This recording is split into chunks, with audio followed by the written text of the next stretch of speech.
Hi, and welcome to another edition of the Round Table here at the Center of Post-Christendom Studies. We're glad to have you with us today, and we're really glad to welcome back with us Kevin Flatt, who's Associate Professor of History here at Redeemer University. Kevin has been with us before, and we're really glad to have him back today. Thanks for joining us, Kevin. We want to talk about an article that you wrote a while ago in Comment magazine called Lessons for an Amnesiac Society, which I think has some real relevance for all of us who are thinking about what it means to be the church in post-Christendom culture and how maybe we can learn things by reflecting on history, and how that can actually be a way for us to think and to move forward. So thanks for being with us today. Thanks for having me, Lee. It's great. So let me begin by asking you, in the article, you offer the idea that historians might have some be of help to people living in contemporary society in terms of thinking about the context in which they find themselves. Tell us a little bit about how that could be true, and how sometimes maybe historians are even reluctant to play that role. Yeah, well, I do think historians can do that. Not just historians, though. I think anybody who has a scholarly vocation that's concerned with the past. And that's not only historians, but it's also people who study ancient literature or really just any kind of old literature. And that happens in a lot of different disciplines, including theology, philosophy, political theory, those sorts of things. But C.S. Lewis has this great idea in... C.S. Lewis has a lot of great ideas, doesn't he? He has a great idea in an essay he wrote. It was actually an address he gave on learning in wartime. And he talks about how people who spend their time studying another time period, who spend their time studying the past, it's like they've lived in a different place. He compares it to somebody who has only ever lived in the village that they grew up in. Somebody like that, they have nothing to compare their village to. But if they've traveled, if they've lived in different places, when they go back to their village, they have a new perspective on their village. And Lewis says a scholar can do that same thing by studying the past. It's like leaving our own time for a while, living in another time, immersing yourself in another time, and then coming back to our time. Now, of course, you can't really do that, at least not until we invent time travel. But in a sense, you can immerse yourself in this other time. And that allows you, first of all, to see what is it about your own time that is unusual. It could be unusual in good ways or bad ways, probably both in different areas. What is unusual about your own time? But also, what are kind of things that are universal to the human experience that crop up again and again in different times and places? And he also makes the point that if you've immersed yourself in another time and you've really learned from it, it makes it easier for you to see what are the characteristic errors of your own day. The things that everybody takes for granted in your own time, but things that are really harmful or mistaken ideas. So that's how Lewis thinks about it. And I think historians, because they study the past, are potentially at least able to do that. Now, I don't think we often are very good at doing that. And I think there's a number of reasons for that. One reason, and I talk about this a little bit in the article, is that most professional historians, at least in Canada, are very hesitant about the idea that we could learn lessons from the past. At least sort of that's their official position. And I think there's some good reasons for that. There's something that, as historians, we talk about called presentism, the danger of presentism. And that's when you study the past simply as a way of kind of working out your own contemporary concerns. And so your historical work ends up being not at all about the past, but really about things that you're just concerned about now. And that is a problem, and that can distort your view of the past. So I think there's some good reasons for that, but I think, unfortunately, the reality is we need to learn from our experience as a human society.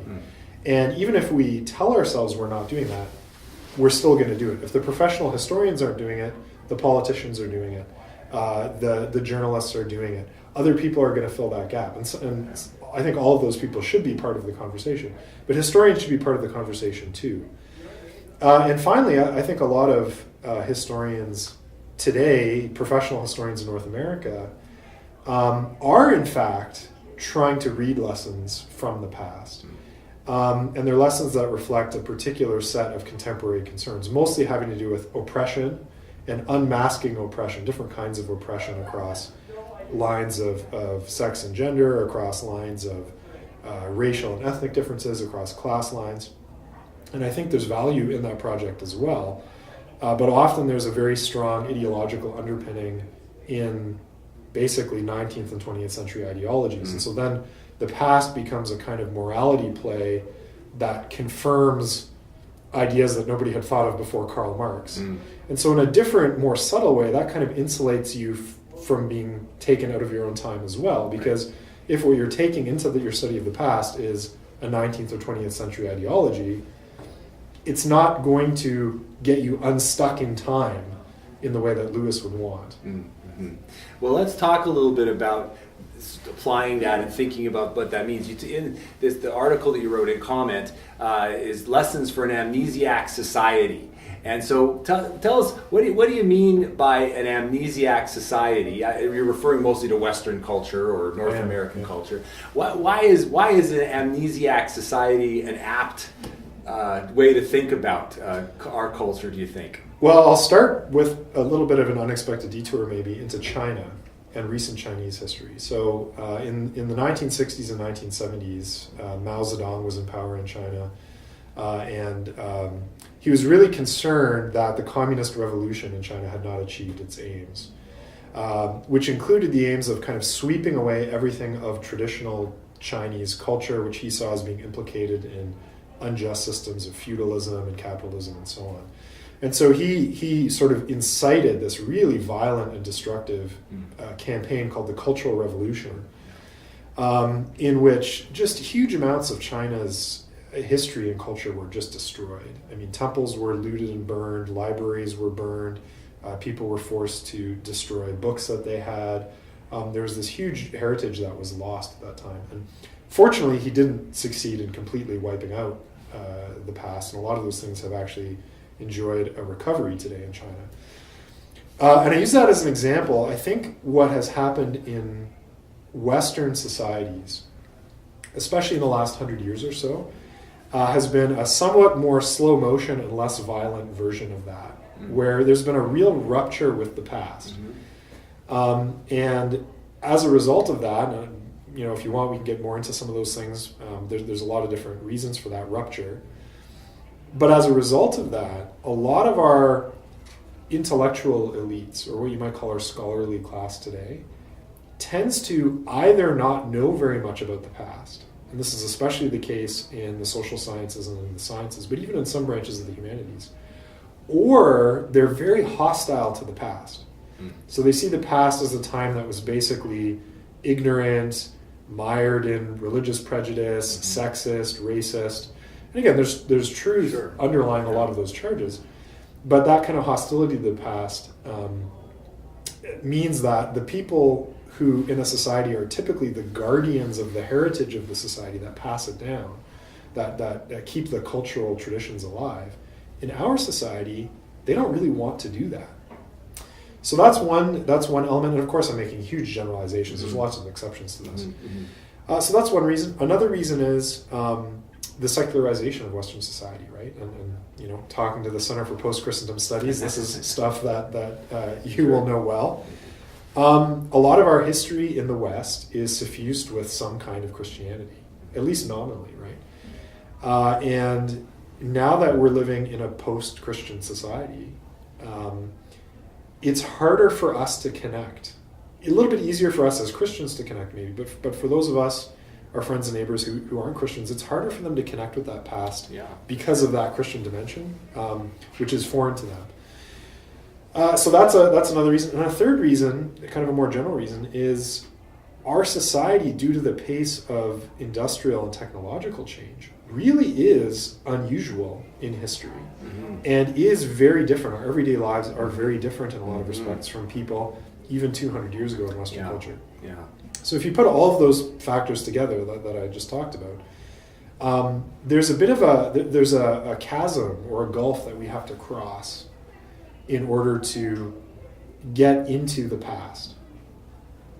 So maybe let's just think a little bit about how does that, do you see that playing out in any specific ways in the church? How does that affect maybe the church's sense of its being in the culture today?